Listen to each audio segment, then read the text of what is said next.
अंधेरे में एक पुराना घर अकेला खड़ा था। कभी ये एक बड़ा हवेली था, अब बस टूटी खिड़कियां और किरकिराते दरवाजे।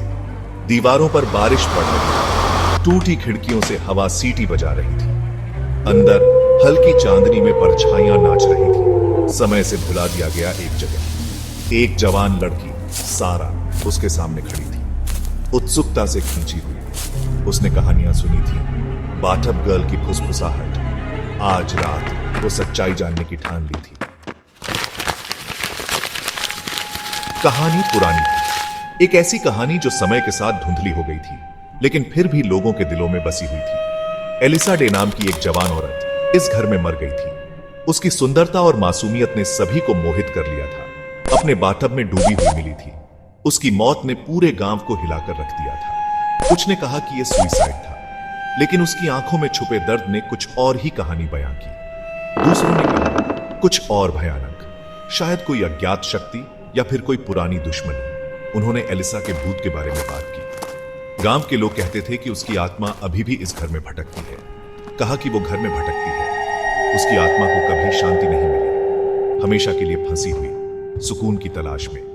उसकी आत्मा को मुक्ति की तलाश थी। कुछ ने तो उसे देखा भी है, ऐसा दावा किया। उन्होंने कहा कि उन्होंने उसे रात के अंधेरे में देखा है, एक खटिया आंखें पानी से टपकती हुई। उसकी आंखों में एक अजीब सी चमक थी। सारा हमेशा से ही अजीब चीजों की तरफ आकर्षित रही थी। उसे रहस्यमयी कहानियों में गहरी दिलचस्पी थी। स्पष्टीकृत चीजें उसे मोहित करती थी। उसे हर अजीब चीज में एक कहानी नजर आती थी। आज रात वो कहानी में कदम रख रही थी, अनजान के बीचों बीच। उसे नहीं पता था कि आगे क्या होने वाला है, लेकिन उसका दिल तेजी से धड़क रहा था। अंदर की हवा धूल और सड़न से भरी थी। ऐसा लग रहा था जैसे सालों से यहां कोई नहीं आया हो। हर कदम की आवाज खामोशी में गूंजती थी। सन्नाटा इतना गहरा था कि हर छोटी आवाज भी बड़ढ़ी लग रही थी। सारा किरकिराती सीढ़ियों पर छर रही। हर कदम के साथ सीढ़ियां और भी ज्यादा चिरचिरा रही थी। फर्श के तख्ते उसके वजन से कराह रहे थे। ऐसा लग रहा था जैसे वो कभी भी टूट सकते हैं। वो बाथरूम में पहुंची। दरवाजा कराहते हुए खुला। अंदर का दृश्य और भी भयावह था। कमरे के बीच में एक क्लॉ फुटेड बाथटब रखा था। यह बाथटब बहुत पुराना और जंग लगा हुआ था, मैल और धूल से ढका हुआ। ऐसा लग रहा था जैसे इसे सालों से साफ नहीं किया गया हो। सारा की रीढ़ में ठंड दौड़ गई। उसे एक अजीब सा डर महसूस हो रहा था।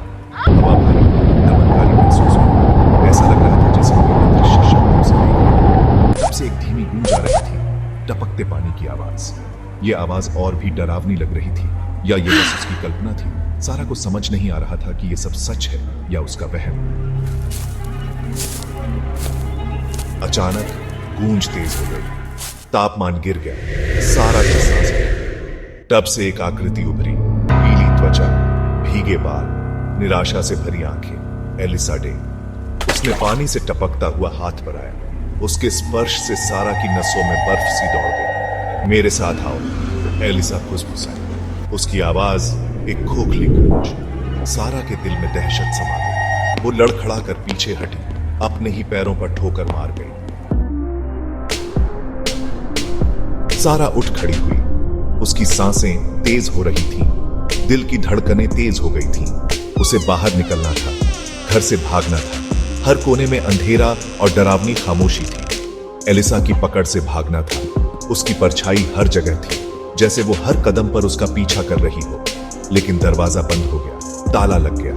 एलिसा उसकी तरफ सरकी। उसकी आंखों में एक अजीब सी चमक थी। उसकी आंखें एक भयानक खालीपन से भरी हुई। सारा को लगा जैसे वो उसकी आत्मा को देख रही हो। सारा ने दरवाजे पर जोर जोर से मारा, मदद के लिए चिल्लाई। उसकी आवाज गूंजती रही, लेकिन कोई जवाब नहीं आया। लेकिन उसकी चीखें खामोशी में डूब गई, जैसे किसी ने उसकी आवाज को निगल लिया हो। टब में पानी घूमने लगा, निराशा का भंवर। सारा को लगा जैसे वो उसमें डूब रही हो। सारा उसकी तरफ खींची गई। उसकी चीखें और तेज हो गई। एक अनदेखी ताकत से वो फंस